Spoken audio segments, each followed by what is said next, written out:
Well, hi everyone, it's Monday. It's Monday, February 13th. And the one NBA algorithm file that I sold in the last week while I was driving across the country has asked me for a refund. And my first response, is curse words that I'm not going to repeat on the YouTube video. But then I sat down. This is what you have to do. You have to reevaluate everything as a human being all the time to be an open-minded individual. And I thought, actually, you're right. You're right. You should get a refund. I give you a file, a crazy NBA algorithm macro file that has a million things going on in it that's completely a work in a process right now and not complete.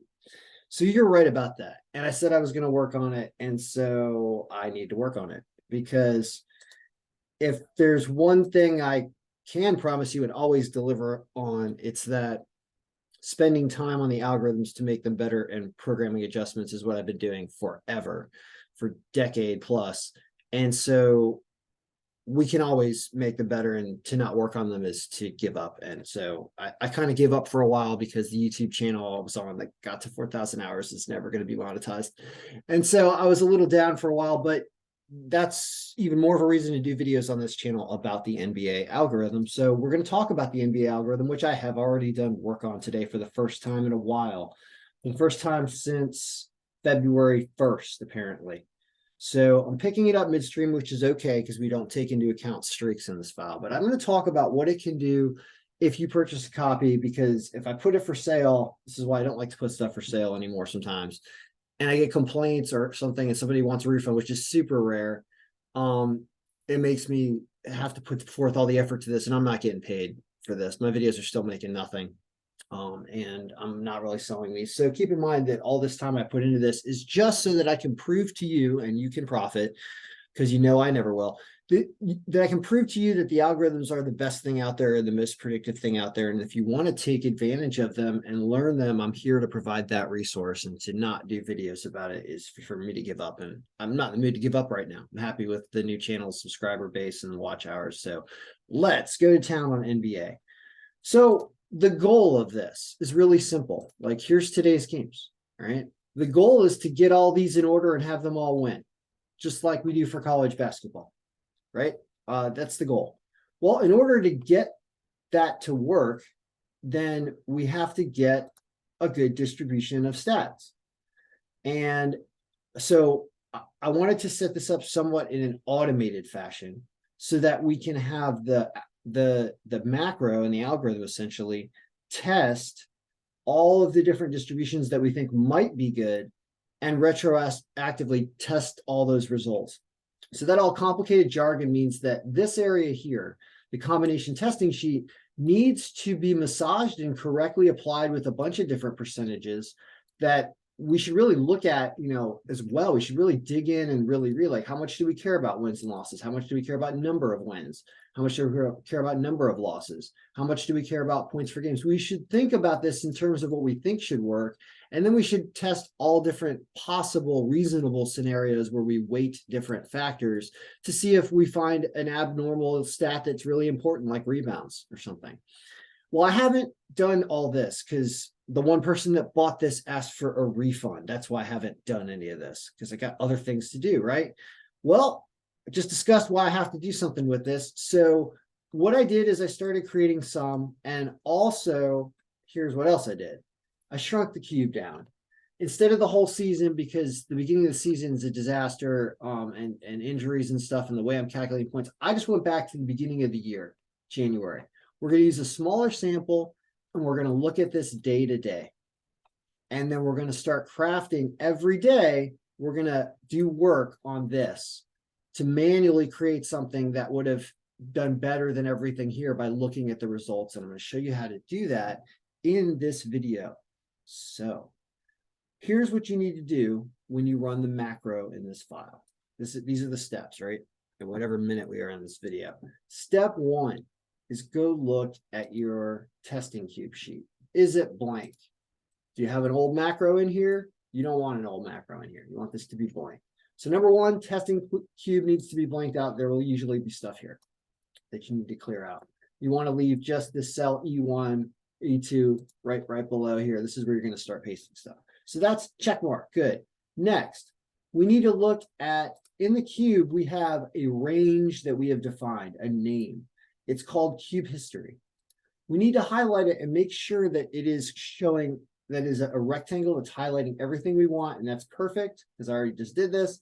So it's highlighting this entire area right here, all the way down to the game that we're predicting today, the last one. Okay, that's good. If you need to change that, you have to go to formula, name manager, cube history, and you need to type the last proper row down here and press check mark. That's how you're going to change that to get it to be the right size. So now that it's the right size, we can test all these games under all of these scenarios, 1 to 100. I have 100 of them, but a lot of them are duplicates. So we don't even care about all these duplicates at the bottom. We basically need to redo all of these. Okay. You totally redo them. They're just duplicates, so we don't even need to show them. So that's work we need to do to add more. So even though we're going to do 100, we could do only 23, right? And we're going to do that right now. All right. So we're good. We got the proper range. The testing cube is blank. Everything should be fine. So we're going to save, and then we're going to go run the macro. And it's going to make the file bigger. Macro, view macro.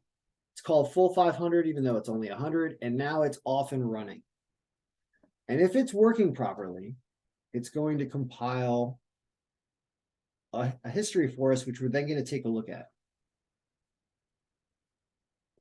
And in analyzing this part of it is data analysis work. Like, this is not like for your passive Excel user and stuff. Like, if you're really going to get into doing this, you're really taking the time to get into this file and learn. And this is not stuff that I can just passively answer questions about. This is like extensive data analysis work. And I'll just try to show you how I'm going to do it in the video. But it requires hours and hours and hours of pouring through stuff and testing stuff and tracking day to day. So it's not for the faint-hearted. It's for the people that really want to spend time on this every day. Because we had good results last year with this, with just a basic like 10% percentage all the way across, which you'll see. I made that combo number 23 is just like 10% straight across. And I want to show you, hopefully that does interesting things, but we have to look at like point projections that get generated off of different distributions. We've got to look at margins as well. Like, there's a lot of complicated things to look at, but it just finished the 100. So what did it do? It created a huge record set in the testing cube. All right. That's good. And it just hopefully did it right. So here's how we check. We go to the compare pivot and we press refresh. Another reason I shrunk down the season and got rid of October, November, and December is because this thing was so big when we were doing the whole season that it was getting to be unusable, and we don't want that. All right, so what we have the combo string over here. Now here's where we're going to get into our data analysis. So right now we're looking at our historical results. I believe this is all programmed properly, based on different combination strings. And the best one was this number 4 that went 132 and 71. All right. Well, you could start to look and it'll start to show you how it won with different teams, right? Let's see. Because we're going to be able to look at this by team and by combination string. Because you're going to start to get a look at all the different teams and how many times they were picked and how many times they won. It's going to show up here. Yeah, like we did great with Denver. All right, so you can see there's a lot of stuff you can look at. But let's just try to get our combination string down first. So this number 4 is apparently doing the best. And then followed by 21. Where's our 23? This is the one that's 10% across. That one is okay. Now we're also looking at the whole season, the whole year of 2023. We could just start doing like one day at a time and see if these things popped up. Like, what about that February 1st? 4 is up there. 23 is all the way down here. Right? So that 4 is still up there. What about the day before that? The 4 is now down here. Oh, this is a shorter day though. 5 games. The 4 is up here. See, this 4 is doing pretty well. So what is this 4? Well, this 4 is totaling up to 395%, which is ridiculous. I want to shrink that down because that's got to screw up point projections. Let's see how much that screws up point projections. I'll show you what I mean. So we're using combo number 4 predicting today. Okay. Today, you can see that the scores it has are actually not that bad. They're oddly shaped. Like you can see huge disparities, right? Huge disparities in some of these games. That seems ridiculous. Like the Nuggets beating the Heat by 24 because they're injured. Oh, yeah. I want to remove the injury calculation. All right. So I don't like my P health score, meaning I'm not going to take into account injuries anymore when it comes to projected score. We're just going to flat out use the original projected score. This is something I tried and I don't like what it does because it doesn't take into account the bench people that come in at all. And in order for the order to be correct, I think we have to have somewhat of a stabilizer, and that is the margin. Now watch what that's going to do. It's going to change stuff. Yes, that's going to change in order. Our margins of victories are still kind of insane, but not really. Some dogs here. Interesting stuff. So this is with combo number 4, right? Well, there's a lot of different combos.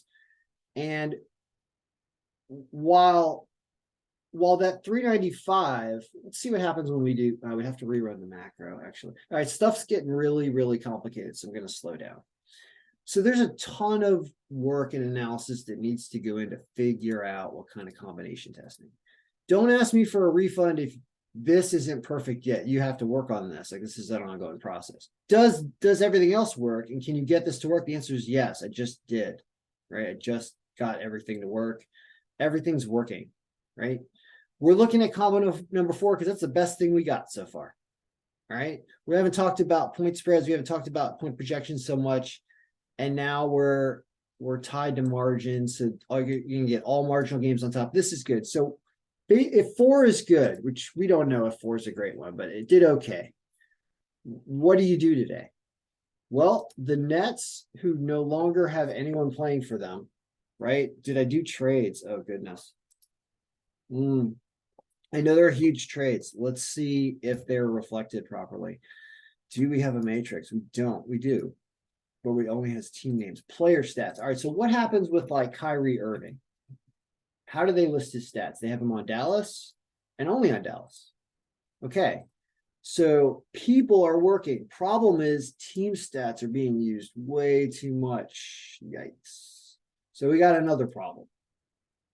The problem is standings, average score. We're not using players at all. Yikes. All right, so here's the problem. Problem is when it comes to projected scores, we're not using players at all, which means all of those players, big name players that got traded are really not properly being recorded. And these teams are new teams. So that is a more substantial problem. That is, unfortunately, is a very substantial problem. It means that we need to include player stats more into like this B score. We got to start adding up B scores of people. And that needs to become a team ranking of some sort that relates to points is what needs to happen. So it's almost like you want to give these guys a number of points per game, which they have right here. Well,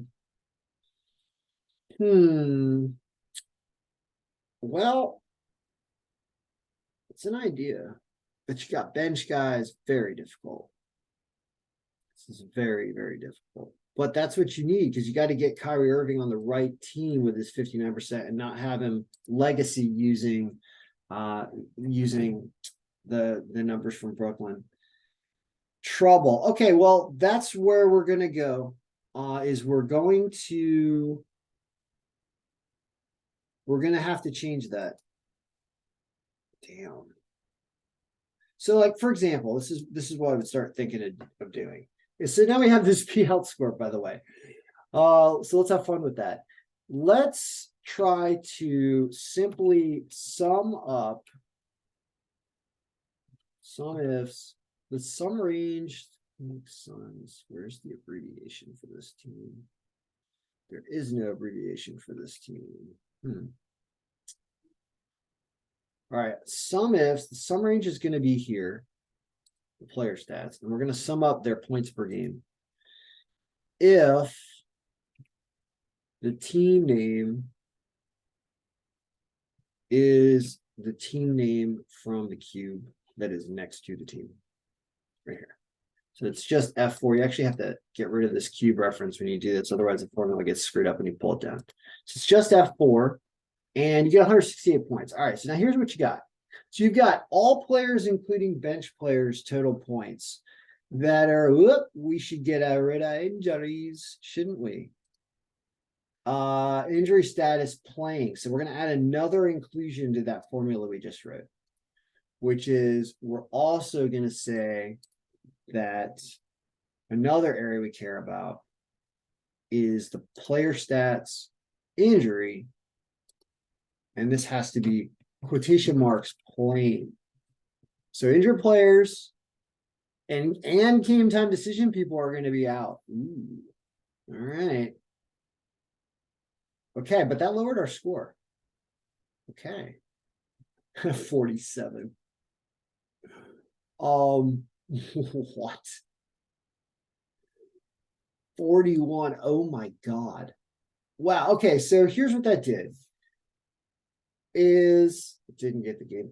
It really should be game time decision or playing, but this is interesting to look at. This is giving you your health number of points wise. So okay. Alrighty then. So now this is the new score that's going to show up here. Let's watch this going to go haywire. Yeah, Cleveland's supposed to win by 93. All right, so here's what we're going to do. Of course, this is absolutely not perfect at all. It's totally screwed up. However, it is providing an extreme case scenario of what's going on based on injuries. And so we're going to use this ridiculous number to compare to the lines to come up with some potential picks today, even though we know this is not right, because it's going to take a lot for me to get that to be more right, especially because we need to work on distributions. So there's, like I said, a million things to do on this file, but we're going to be able to leave you with something today here on Monday.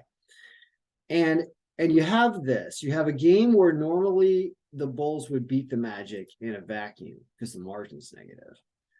But this is plus 160, and it says the Magic win by 28 with their crazy points with the players they have playing and not injured. The margin is low, and I don't know if these teams had a lot of trades. So I don't know what to think of this other than maybe it's saying Magic plus 4.5. Here, the Hawks probably beat the Hornets because the margin is 22%. It's giving you a spread cover of 13 with all the players that would be playing's average points. So that's probably a win for Atlanta on the road. What about this one? Also, the Nuggets. Nuggets, the crazy, insane number because of potential injuries on the Heat. They're only minus 115, and the margin's huge. So that's like actually pick of the day material. And we saw how good this algorithm was doing with Denver over this year as well, another reinforcing factor. So this is actually not a great pick because of the negative 12% here. There's a weird thing going on with players. But that's probably a win. That's probably a win with Atlanta. Then you have the Lakers and the Blazers, where it'd be a close game, yet points go to the Lakers because of injuries on Portland. So that's not a bad one. It's a close margin game, but it looks like they can do it based on who might be playing. This looks insane, but that's because Dallas has Kyrie Irving now, and that's represented in the points. Oh, wow. Oh, wow. Okay, we learned something. So I know from the, watching the trade stuff that Kyrie went to Dallas, right? And Mark Cuban's trying to buy championships. Well, that gets reflected in the points per game here.